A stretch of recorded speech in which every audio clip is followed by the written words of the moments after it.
ইনসাফ এবং ন্যায় বিচার প্রতিষ্ঠা করবার জন্য, জনগণের অধিকার আদায় করার জন্য নিজের সর্বোচ্চ শক্তিকে যারা আল্লাহর রাহে কোরবান করবে, এরকম কিছু তরুণের জন্য গোটা দেশে মানুষ অপেক্ষা করছে। সেই তৃষ্ণা আমরা কিছুটা হলে অনুভব করেছি হাদির জানাজার মধ্যে, এত লক্ষ লক্ষ মানুষের এই উপস্থিতির মধ্য দিয়ে। আমরা শুধু একটি কথাই বলতে চাই, আমাদের আরও হাজার হাজার শত শত হাদির প্রয়োজন, আমাদের ঘরে ঘরে হাদির প্রয়োজন।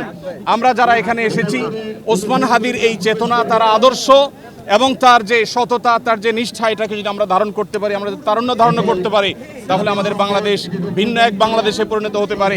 বিশ্বের মানচিত্রে আমাদের মাথা আমরা উঁচু করে দাঁড়াতে পারি।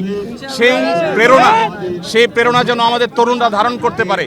হাদির আদর্শকে যেন আমরা প্রত্যেকে বুকে ধারণ করতে পারি এবং আমাদের প্রিয় স্বদেশকে, এদেশের স্বাধীনতা, সার্বভৌমত্ব, ন্যায় বিচার, এদেশের উন্নতি অগ্রগতির জন্য আমরা সবাই যেন যার যার জায়গা থেকে সর্বোচ্চ শ্রম, মেধা, জীবন, যৌবন সব আমরা কোরবান করতে পারি।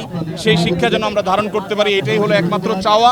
আমি দোয়া করি আল্লাহ তাআলা ওসমান হাদিকে শাহাদাতের সর্বোচ্চ মাকাম দান করুন এবং সেই সাথে ওসমান হাদির যে প্রেরণা, তার যে আদর্শ, তার যে চেতনা, সেটা যেন এই দেশে, এদেশের বিভিন্ন প্রান্তে প্রান্তরে যেন যুগ যুগ ধরে, শতাব্দীর পর শতাব্দী ধরে যেন টিকে থাকে, বেঁচে থাকে। স্বাধীনতা, সার্বভৌমত্বকে ধারণ করবার মতো তারুণ্য যেন আমাদেরকে আরও উজ্জীবিত করে, আরও অনুপ্রাণিত করে। আমরা আরও বহু ওসমান হাদি আল্লাহর কাছে কামনা করি এবং ওসমান হাদির জান্নাতবাসী হওয়ার জন্য আমরা দোয়া করি।